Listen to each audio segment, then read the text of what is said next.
Corona की लहर थमनी शुरू हुई तो एक एक कर कोरोना से जुड़े सनसनीखेज खुलासे होने शुरू हो गए। इस कड़ी में नया नाम है हरिद्वार के कुंभ का। कुंभ के दौरान हुई टेस्टिंग की जब उत्तराखंड सरकार ने जांच शुरू की तो सामने आया कि टेस्टिंग एजेंसी ने 1 लाख से ज्यादा फर्जी टेस्ट कर दिए थे। यानी कोरोना पॉजिटिव लोगों की रिपोर्ट भी नेगेटिव दे दी गई होगी। क्या है ये पूरा गड़बड़ झाला, इस रिपोर्ट के जरिए देखिए।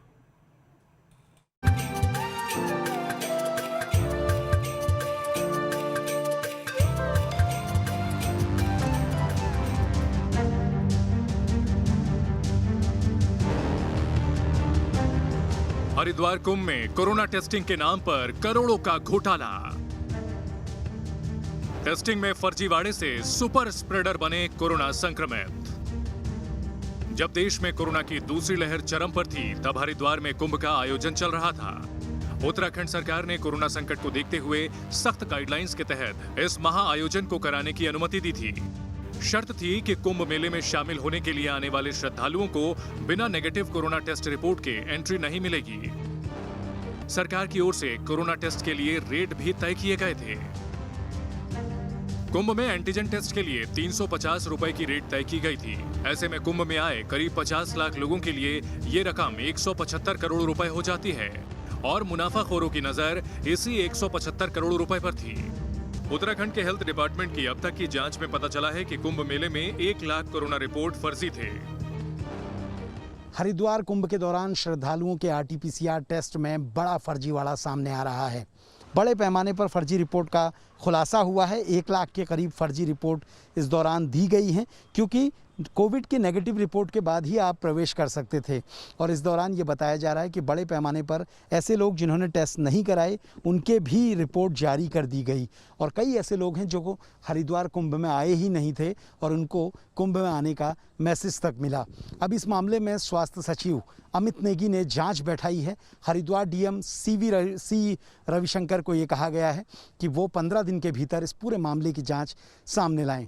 इस पूरे मामले की जांच के बाद ये साफ हो जाएगा कि आखिरकार किस स्तर तक ये सारी गलतियां हुई हैं, किस स्तर तक ये फर्जीवाड़ा हुआ है।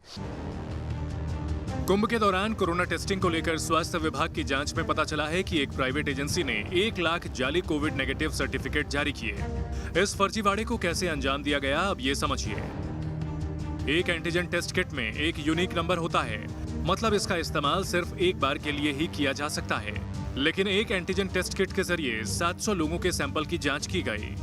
जांच कराने के लिए जो नाम और पते दिए गए वो भी काल्पनिक थे। एक जांच रिपोर्ट के मुताबिक हरिद्वार के हाउस नंबर 5 से करीब 500 सैंपल लिए गए। जिस तरह से कुंभ मेले के दौरान कोरोना टेस्ट रिपोर्ट में हरिद्वार के एक ही घर से 500 लोगों का सैंपल लिया गया था, ऐसे में सवाल उठने लगा कि क्या एक घर में 500 लोग रह सकते हैं। वहीं कई रिपोर्ट्स में एड्रेस की जगह पर हाउस नंबर 56 अलीगढ़ तो कहीं पर हाउस नंबर 76 मुंबई लिखा हुआ है। अब आप सोचिए, मुंबई जैसे मेगा सिटी में क्या आप हाउस नंबर 76 इस पते पर पहुंच सकते हैं? वो भी तब जब ना तो कोई पिन कोड हो और ना ही एरिया को लेकर कोई जानकारी, बस लिख दिया हाउस नंबर 76 मुंबई। इतना ही नहीं, कोरोना टेस्ट के नाम पर हुए इस घोटाले में मोबाइल नंबर के जरिए भी फर्जीवाड़ा किया गया। एक मोबाइल नंबर से 50 से ज्यादा लोगों का रजिस्ट्रेशन किया गया। जो फोन नंबर इस्तेमाल किए गए वो भी फर्जी थे।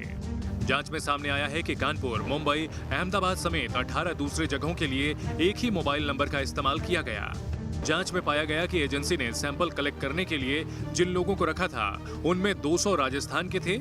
इसे लेकर जब रजिस्टर्ड सैंपल कलेक्शन एजेंट से संपर्क किया गया तो उनमें से 50% से ज्यादा राजस्थान के छात्र और डेटा एंट्री ऑपरेटर थे।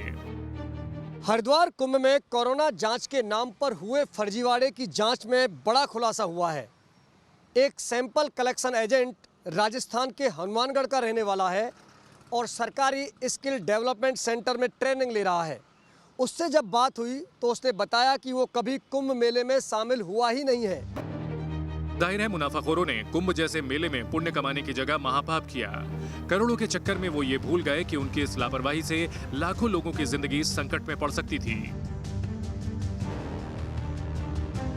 हरिद्वार से सुरेंद्र डसीला के साथ टीम न्यूज़ नेशन।